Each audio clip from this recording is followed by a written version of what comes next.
Well, good afternoon, everybody, and thanks for joining us on the JS Mindset Weekly Call. My name's Denny, and today is Saturday, August 3rd, 2019. The first Saturday in August is among us here now. On the call today are the boys, Jim Sinclair, Bill Holter, and the famous Dave. And we're going to be asking their perspective on the financial markets, as well as what's going on in the geopolitical sense. This week we had the 2 evenings of debates for the Democrat candidates for president, and America got an earful. Congress is on their August recess, and the media warfare is continuing unabated. We continue to get your feedback from you, the listener, and we will try to hit on as many of the talking points as you have requested from Jim, Bill, and Dave, specifically their personal perspectives. Always remember, we are not giving investment advice. We are trying to give you another perspective of the economic world to add to your own perspective, just so you can be prepared for whatever might certainly be very trying times ahead. But thanks for investing on the premium side of JS Mindset. We are doing our level best to give you content you simply can't get anywhere else. And with that, I'm going to Bill first this week to let him expound on some of his writings this week about the Federal Reserve. Bill, first of all, you're a good writer. You can be one nasty human being to me sometimes, but I have to tell you, you are a good writer. And what you wrote about the Fed, in fact, I'll set this up and then you can just expound on that one piece. The Fed cut rates this week 0.25%. They gave us guidance that a lot more easing is on the way. And then last year the markets were begging the Fed for some guidance on easing, and now the markets are looking for action in easing. Give me your thoughts of where we are with this fiasco that I'm going to call the Federal Reserve. Well, the first question, I think I put it in the article, is why are they easing? I mean, we know why, but outwardly you have a stock market that's at all-time high. You have unemployment all-time low.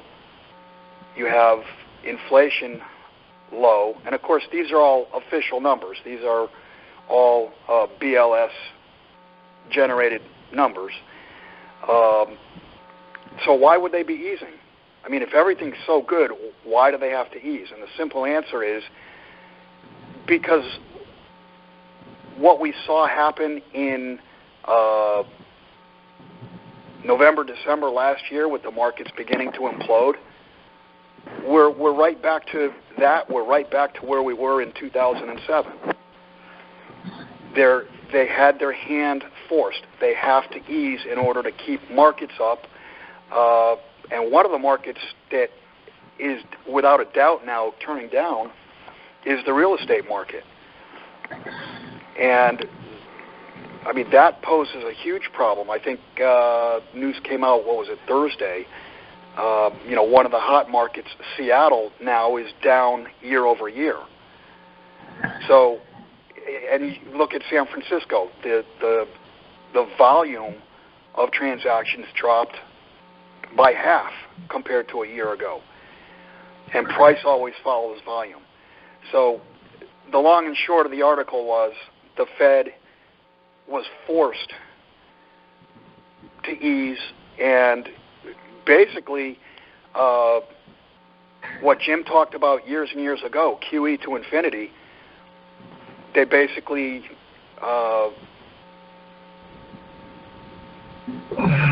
proved that to be correct.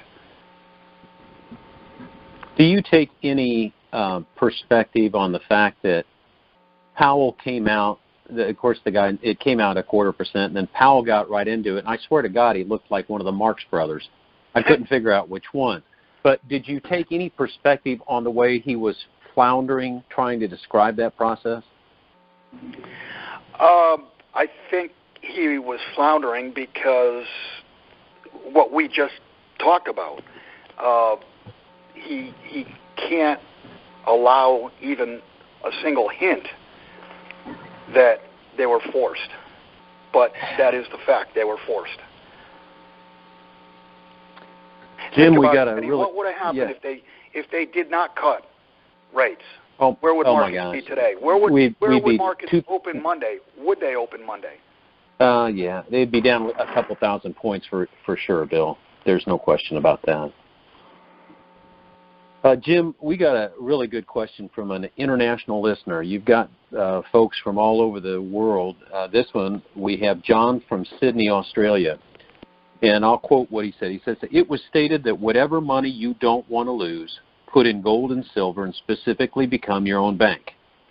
Is the purchase of mining stocks a more risky move and, quote, special case other than all into gold and silver physical? Stocks you put back into the system, again, quote, sort of, but understand you need to get actual certificates in hand." Jim, all four of us on this call have mining stocks. And how would you answer John as far as the risk coefficient versus bullion and stocks? Well, there is a truism, and that is that as you gain leverage, as your investment has the capacity of multiplying the gains geometrically rather than arithmetically, meaning you've gotten yourself leverage. With leverage comes risk. And keep in mind that gold shares are businesses. And also keep in mind that they're probably not ahead of I say, put it this way, if the 10% of the people who lead the gold companies understand what they're mining, I'd be surprised. They don't realize that what they're mining is real money. Real money in the sense that it sustains buying power. And what they're selling it for is dollars. And what happens with dollars is very simple. Depreciation of buying power on a constant basis is the invention of the Federal Reserve. So there is an increased risk to any company in terms of all the vicissitudes of management and business environment. Having covered those, or believing you have covered all the what-ifs, you now find yourself with a much larger position in gold than you can have on a physical side, with much greater leverage to the price action, which, if we are correct in what we suspect the price of gold to eventually go to, could make these into the next $1,000 and $2,000 stocks. So you're paid to take the risk. Take it carefully. Don't take it lightly. Take it with good advice from seasoned people who have been in the business for 20 or 30 or more years. If you're making a serious investment, retain a scientist. Retain a geologist. Make sure the asset is of the value you believe it is, and the upside is as high as you believe it is. Take it as a very serious business, not as a flip of stock or just make an investment in a trend. The first stocks from under 10 to over 1,000 are going to be gold stocks. And there is not a huge amount of shares to choose from that have the required criteria that a seasoned advisor would want to see. In other words, it can be known. It can be very clearly delineated. All the information and more than you would ever want is sitting there, signed and re-signed by authority and regulators. You've got more information on a mining entity or an extractive share than you have on any manufacturing entity. It is the most regulated business on the planet, and when you feel that you've got to make a choice of maybe 1 out of 25 to be extraordinarily correct in what you do, the odds are with you. Okay? So don't take it lightly. Understand there is, yes, in stocks there's a greater risk than there is in the physical, but in the physical you make money arithmetically. In the shares, which you should have some of, you'll make money geometrically if you're right. I hope that answers the question. That was a good answer, Jim. I think we all know the leverage, and we think about the leverage, but with any type of leverage always comes risk. Good lesson. Well, all you right, take David, it, but you can quantify it. I mean, the beauty of this is you can actually find people of quality and knowledge to be able to quantify. And when you quantify risk, it comes out in singular hard figures, okay? In other words, it isn't that there is many different kinds and variations of risk. You come out with net valuations. You come out with internal rates of return. You come out with some pretty hard figures and numbers, and you come out with a sensitivity chart, which says if gold goes down, these go down. If gold goes up, these go up, okay? So you can really get a handle on it. And what you're looking at, whether it's JORC out of Great Britain or 43101 out of Canada, the U.S., you're looking at statistics which aren't fudged at all and can't be. That have gone through reams of accounting firms and regulatory reviews. You can take comfort that what you're reading is truth. But like everything else, there's no free lunch. You got to do the work. Jim, the bigger issue is that anybody who buys one stock, not a group of stocks, but one stock, has got business risk. There's one thing of having gold and precious metals risk, and there's quite another thing to have gold and precious metals risk and business risk. So you still have to do your due diligence. Exactly. Hey, Denny, let me jump in. But the due diligence can be done. That's the beauty of it. The figures you need, the names you need, the background you need, the history you need, the quality of management you need to study, et cetera, is all there. It's on CEDAR, SEDAR, and EDGAR, EDGAR. That's the Canadian regulator and the SEC. And it's all there to be read by our listeners. All right, hang on just a second. Bill, you were trying to jump in. What?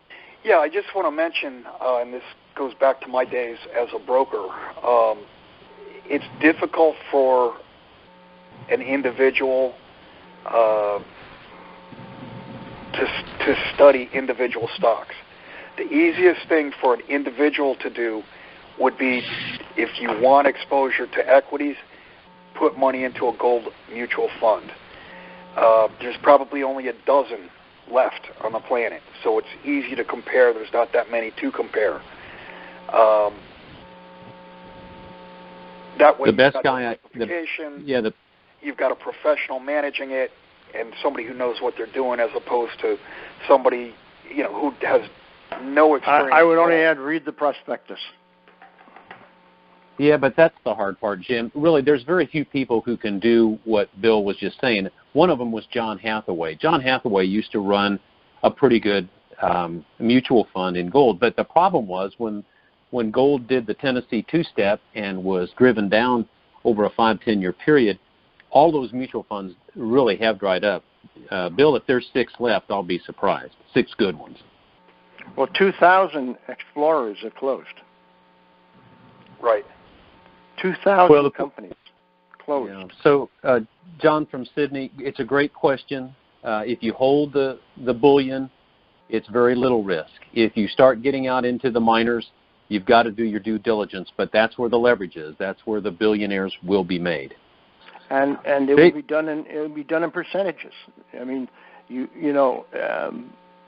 all the physical, all common shares is not the right way to go. There's a certain amount of gold which is your savings account, and your savings account is sacrosanct.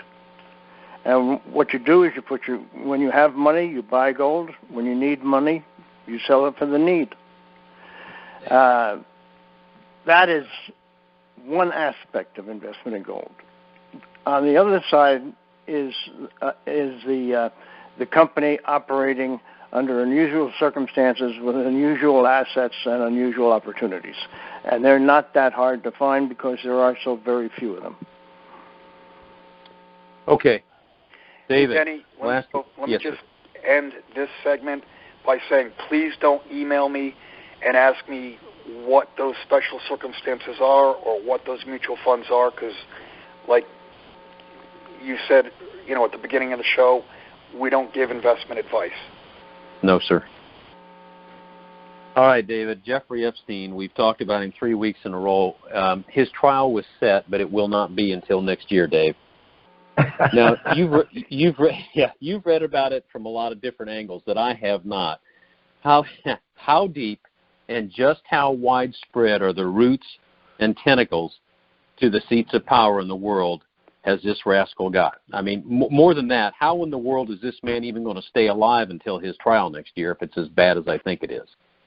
Yeah, well, there we go. I'm not a believer that he's ever going to see a court.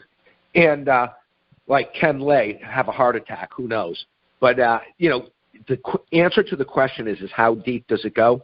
He is just simply a tentacle connected to the octopus, which is wrapped around the world. And everybody could take it from that.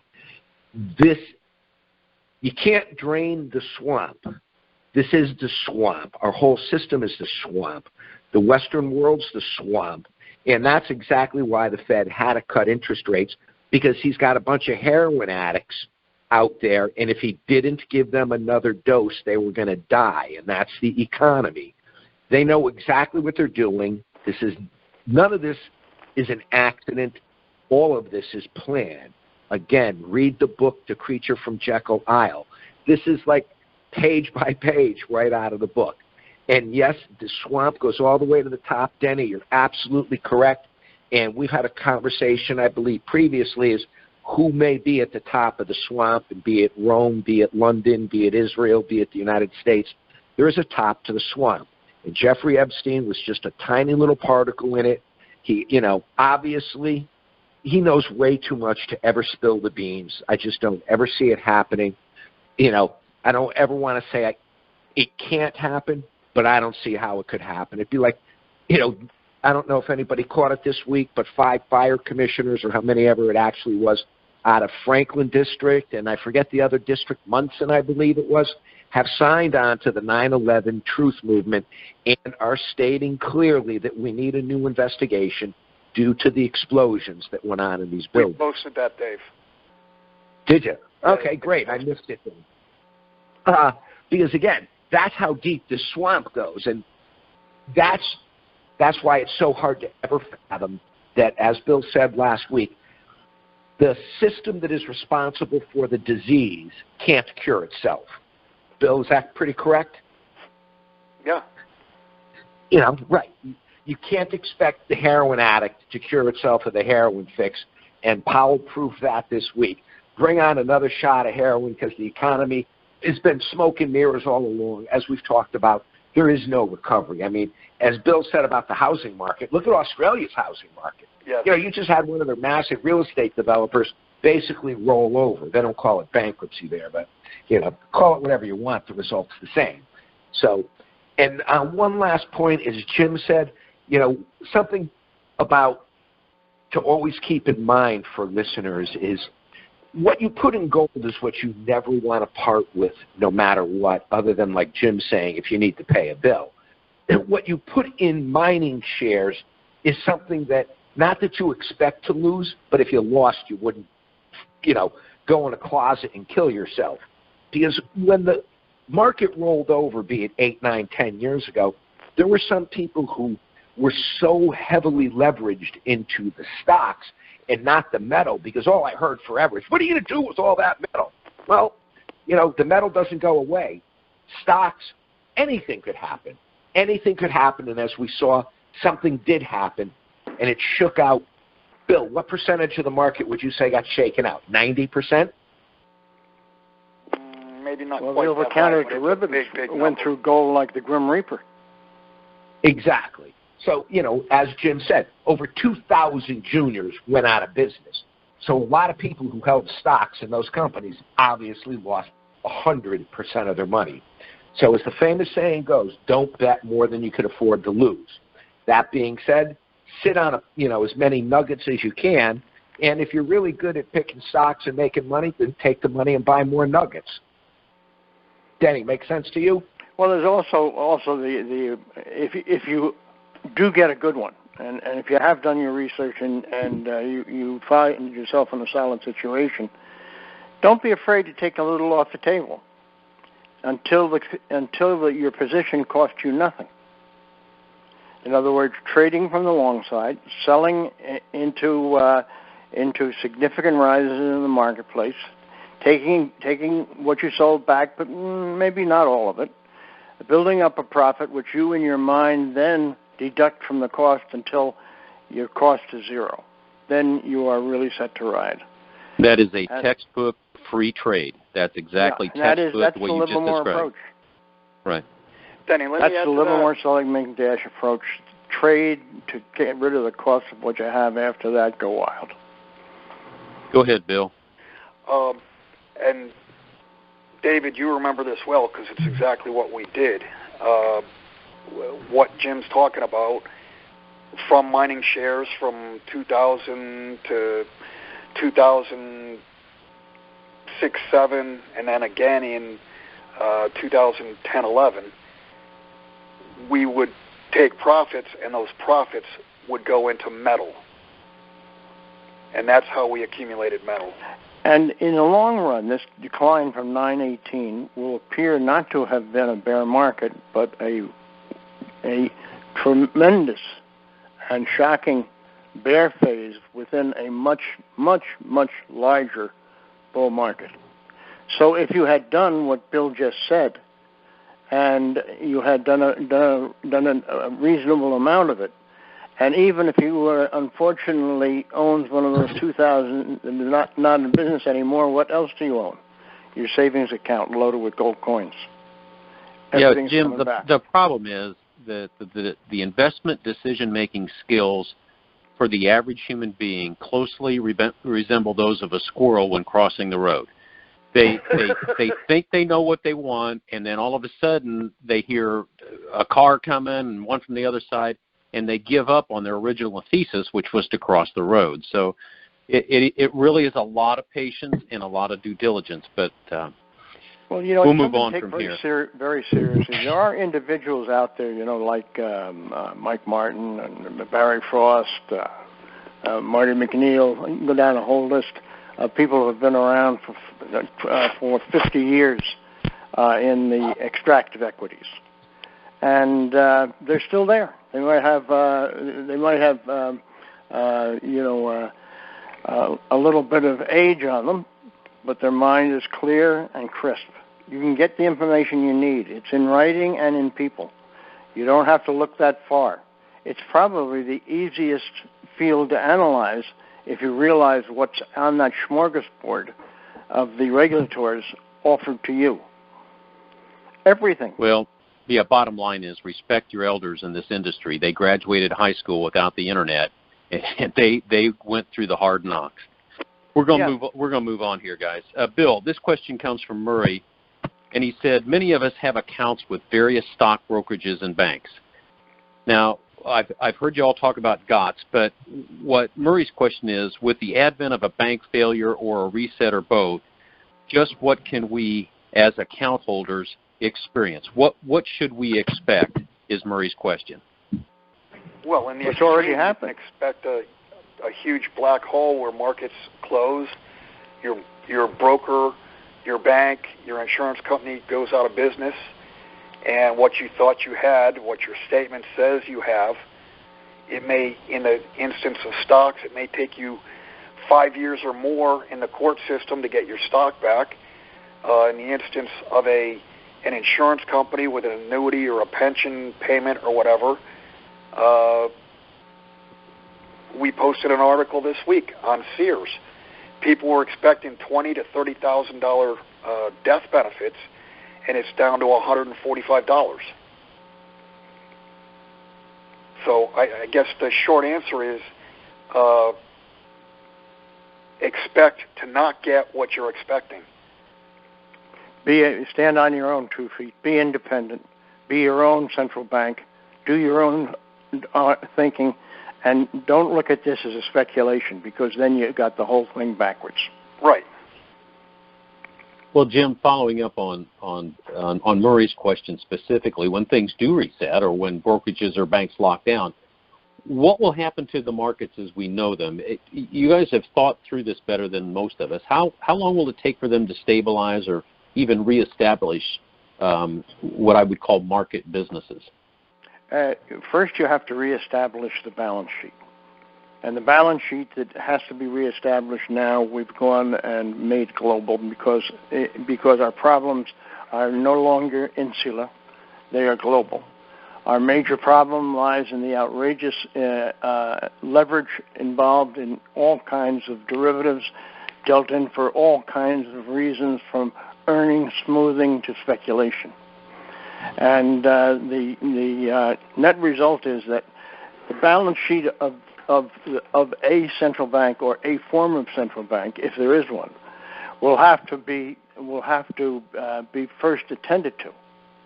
And when you put bankruptcy back together, it deals with getting rid of the non-functioning asset, putting your emphasis on the functioning asset, and of course attending to your assets and liabilities.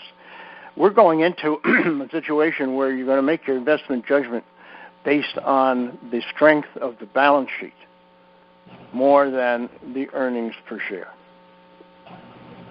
Total shift of focus. Earnings per share, a joke. They can be whatever you want them to be. You can do that with derivatives. But what you got solidly with no claim on it is what will result in the future that entity has or does not have. The return of capital will become more important than the return on capital. Yeah, I mean that's the big shift, Bill, and that's what this whole thing's about. All right, so Dave, they've sort of had Jim and Bill just set up this hanging curveball for you. I read this week that gold demand from central banks and sovereign nations was up over the year by 8%. In other words, the demand from central banks and nations themselves. Demand has jumped to a 3-year high because of what we're seeing in the central bank purchases. But here's the rub. ETF purchases are way up to a 6-year high, but bar and coin investments sank 12%. So it looks to me like the average investor is going after paper. Banks are buying physical, and investors are buying paper. Dave, yikes. Who's going to win this one, David? EFTs. Yeah. So what do you think, Dave? Well, again, I think all the markets have been heavily manipulated, especially the gold market, because if in fact that buying is taking place, then there's still somebody standing on the price because it should be exploding. And as much as we're up $200 on the year, we're still only at $14.40. I mean, it's not like we're $2,000 an ounce. And you have to wonder, are they being allowed to collect some gold here? When I say allowed to collect, because this average public person still is not jumping on gold. Do you know anybody new who's getting on the gold bandwagon? Anybody on this call? No. In fact, nobody with credibility, that's for sure. Well, here's the thing. People don't want to talk about it because they're embarrassed to tell their friends, family, or whoever. How many of you have talked to people and said, you might want to get a gold position? They look at you like you're from Mars. So, no, I don't know anybody who's taken new ones. So there's my point. But look at what's happened to the gold price, yet under constant pressure of manipulation. It's acted beautifully, okay? Because they're slowly losing control. Something that should not be even wiggling is flexing its muscles. This is a big change, started in June, beginning of 5 years of a bull market in which all two resets will take place.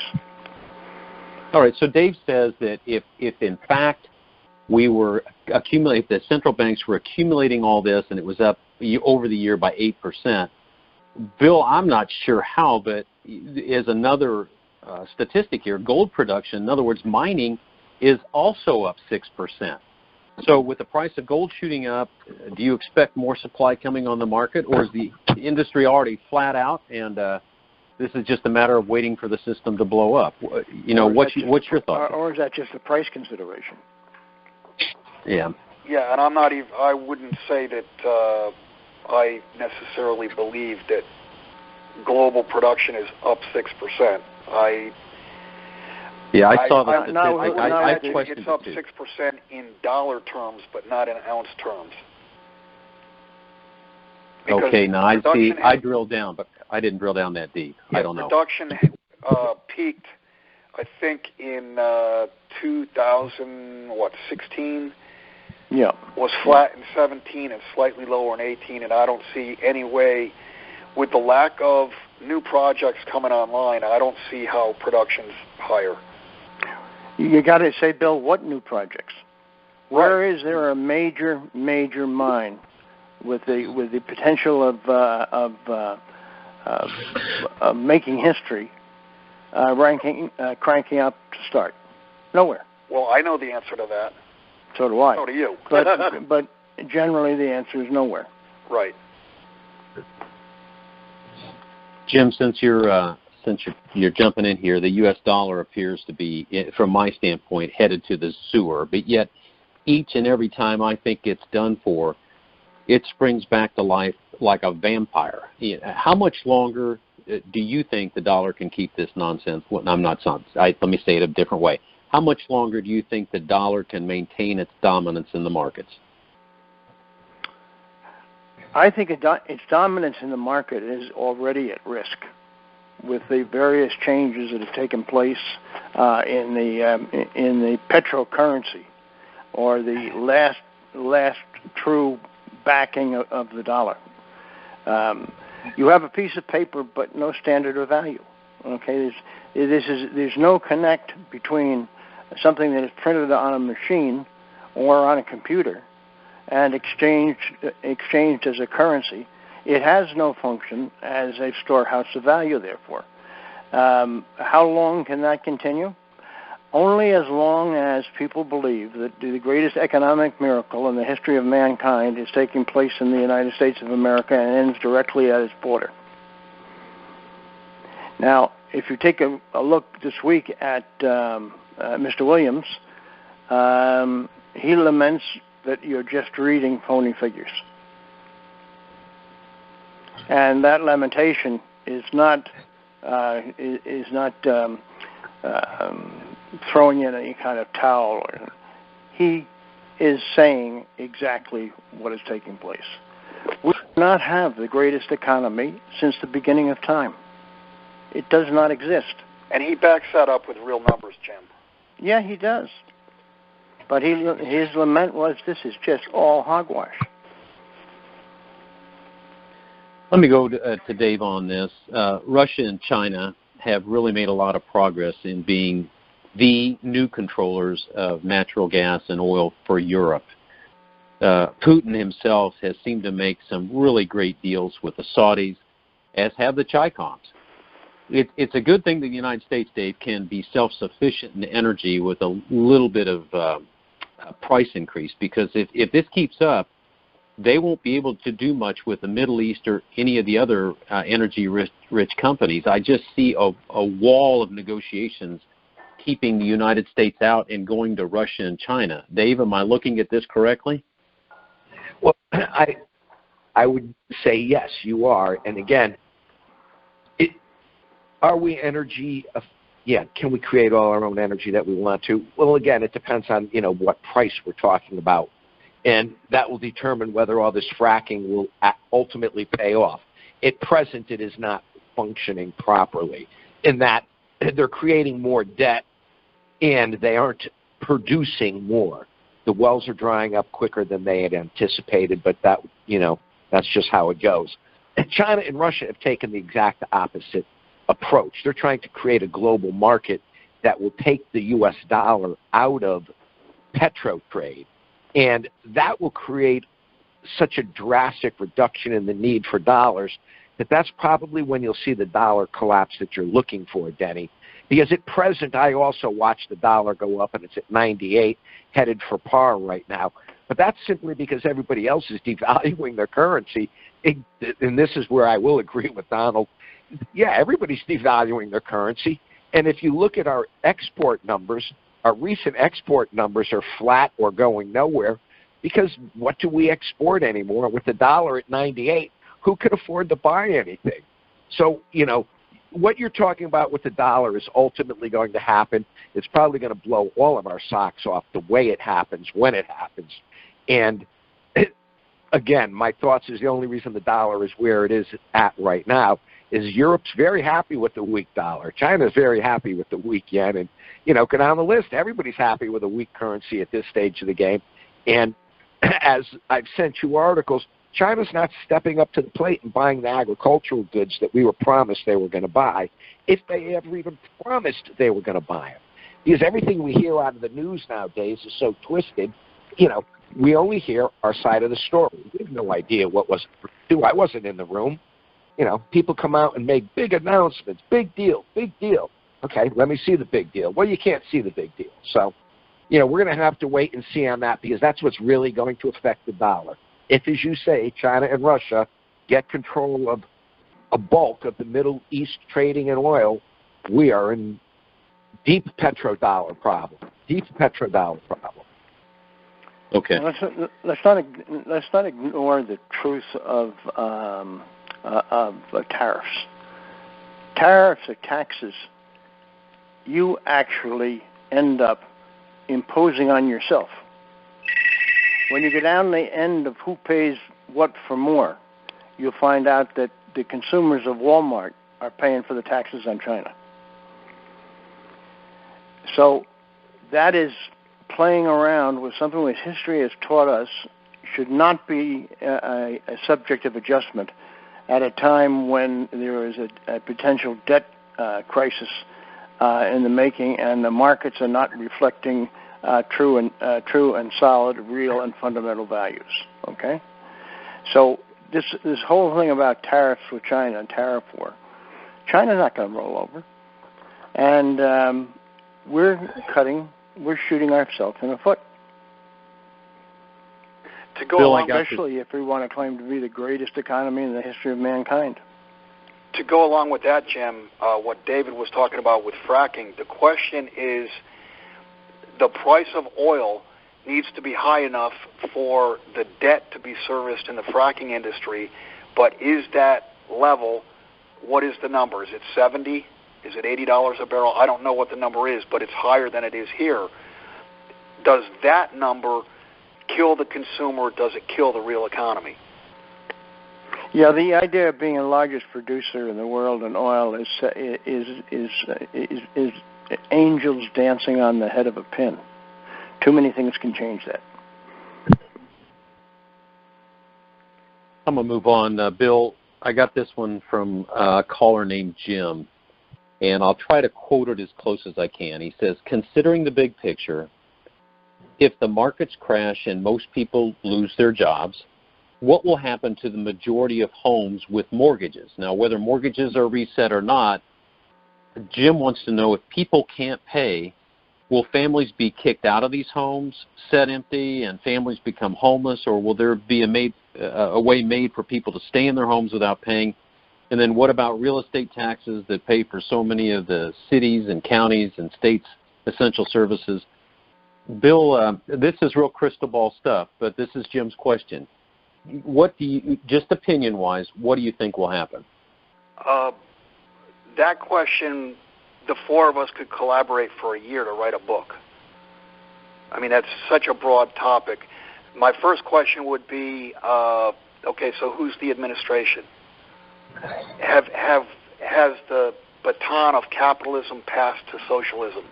If that's the case, then everybody's going to end up with a free house. But, of course, all the debt gets written down to zero, which means any assets such that the bank owns, et cetera, your pension, those go to zero. Will they kick everybody out? I don't know the answer to that. Will states try to raise taxes? Of course. Will it end up that the banks and the state own all the housing? it looks to me like they have the legal right to it at this point if the rule of law is followed. Jim, it's just a tough question to answer. I appreciate the sending the email, but as Bill has just said, it's so large. We should do a seminar just on that topic. Yeah, it's a question. That is huge. Let's move on. Question on everything. Yeah. Jim, we have really enjoyed watching this giant leap of gold out of the 1100s to 1200s, 1300s. We didn't spend a lot of time there, and all of a sudden we're in the 1400s and mid-1400s. And it happened really quickly.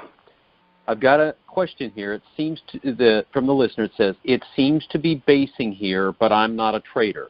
Would you ask Jim to review his calculations again as to where gold might be by the end of the year?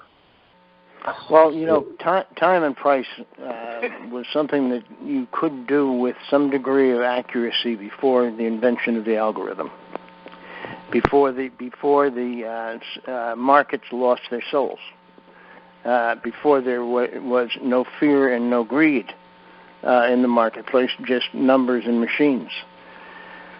So I would say that the life expectancy of a gold guru who forecasts time and price probably is a lot shorter than it's ever been before. But my position is extremely clear. In the middle of this year, we turned. We entered into a 5-year period. In that 5-year period, there'll be 2 resets. One will be done by the geniuses. The other will be done by the ultimate genius, the marketplace. Gold will play an entirely new role in currencies because of this transition. And the price of gold will become fixed within the marketplace, by the marketplace, not by government action. That's the next 5 years. That's the best I can do for you. That's pretty good. David, I want to get back to this, what I'm going to call the correlation between lack of respect and isolation. If you're the toughest kid on the block, and you've used these neighborhood analogies a lot, but if you're the toughest kid on the block, like the United States has been for the better part of 75 years, you never see the lack of respect for whatever reason that it's going to isolate you. If you're the tough guy, you just don't think it's going to happen. And yet, here we are. We are beginning to see the isolation take place month by month. And Dave, except for Israel, and I think you said Israel and England, the United States doesn't have any real allies left. Do you think that either the neocons or the administration in general has any idea the isolation that is taking place right now, Dave? Do you see any awareness of it? Yes, I do. And, that's why you get concerned about desperate people do desperate things. The old adage, don't corner a rat. This plan that they're executing has been a plan that's been put in place for a very long period of time. There's a lot of money and a lot of people invested in it. So you have to become concerned, be it a start a war or a reset, whatever you want to call them, be it a financial reset, be it a war reset. We don't know how it's going to go. I don't have a full-on crystal ball. And that's why you got to kind of protect yourself from several different angles. But right now, when you're looking at the situation that we're having here, it's almost like I don't believe Americans understand how the rest of the world is really viewing what's going on here. And that's because we're not taught it through the news. So, for us to sit here and say, we've lost all these allies, people would think, what are you talking about? But at the very end, if you're sanctioning and then you're putting, you're tariffing, every time you turn around, there's another country that we're essentially throwing under the bus. And sooner or later, you do find yourself all of a sudden sitting here going, wow, how did that happen? But it's happening by design. It's all, again, the creature from Jekyll Isle. I just keep mentioning that book because this is the map that we're following. If you look at what's going on, we will now be financially isolated, and without the ability to fund this massive military-industrial complex, you worry about the military-industrial complex, creating a situation that will keep them pertinent. So, cautious times. Well, that's all I could say. Be happy for every day that you have and hope to plan for better times down the road, but be prepared for the worst. That's a tough question. Good job, Dave. Respect and isolation, it's gradual. It's all of a sudden, it's there and on top of us, and it's been a long time coming. Hey, Bill, it used to be said that the bond instruments were the only investments where we absolutely know what we're going to receive in the future. And it was for taking a risk on an investment. You did the calculations. You knew what the yield was. And you could actually do some predictions. It was the things for widows and orphans. It was for the aged. But now all of a sudden, the light switch has just gotten switched off. I'm seeing that even junk bonds now have negative yields, which has been following the global corporates.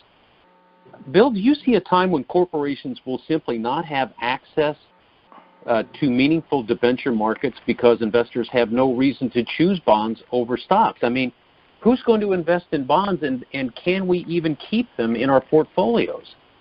What do you think, Bill?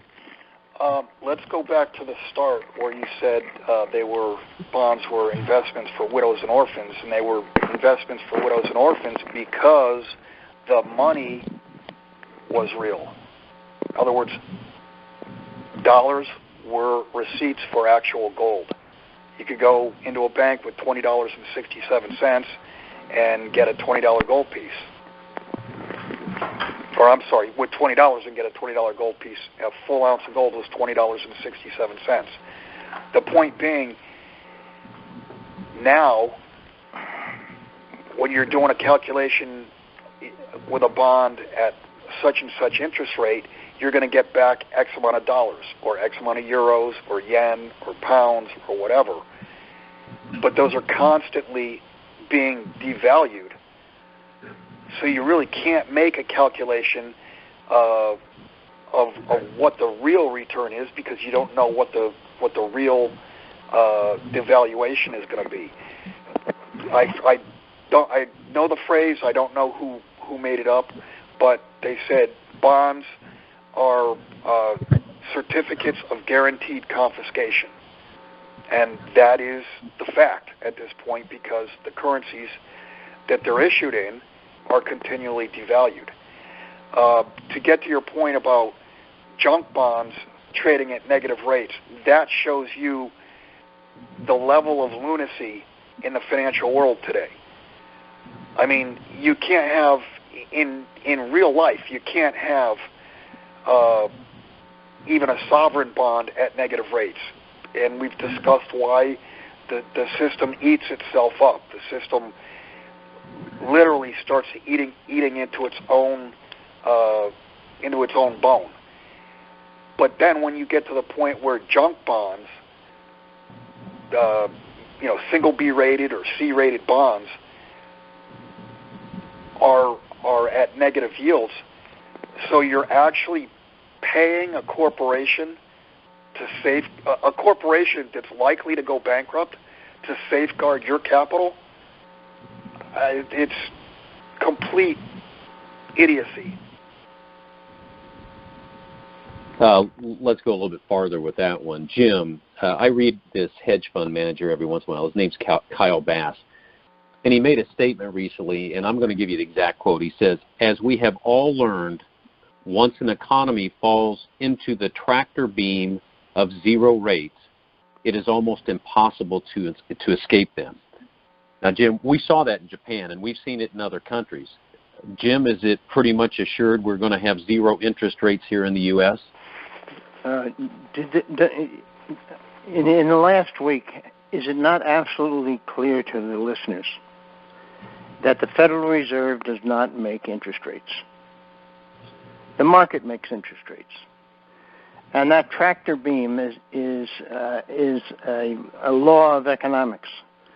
And the law of economics was just explained to all of us by Bill when he discussed the fact of an economy consuming itself due to credit problems. Zero interest rates you can't get away from. We've done it. We've made the mistakes. We've committed the crime. We're going to do the time. And there's no way around it.